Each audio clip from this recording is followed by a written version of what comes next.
Hello everyone, I am Advocate Akhil Solanki, Associate with Lexis and Company. So in this video, we're going to discuss a detailed analysis on the different types of merger. So a merger, as we all know, is a combination of two or more companies into a single entity, and mergers can occur between companies in the same industry or different industries and can be structured in a variety of ways, which are horizontal mergers or vertical mergers.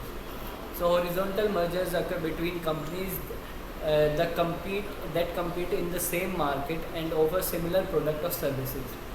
The objective of horizontal merger is to increase market power, reduce competition, and achieve economic scale.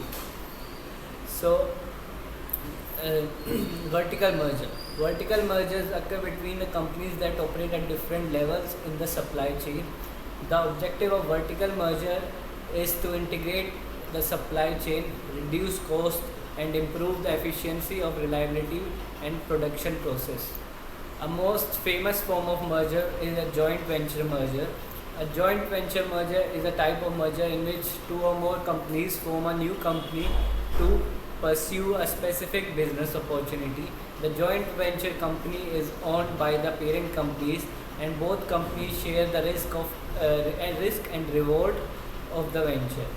The objective of a joint venture merger is to pursue a specific business opportunity together with one or more partners.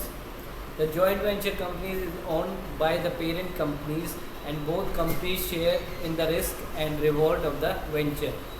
The most famous example of this is Toyota and Maruti. These are some of the most common type of mergers, and each type has its own specific objectives and outcomes. The specific circumstances and goals of each merger will determine which type of merger is most appropriate. So thank you. See you in next video with some more information.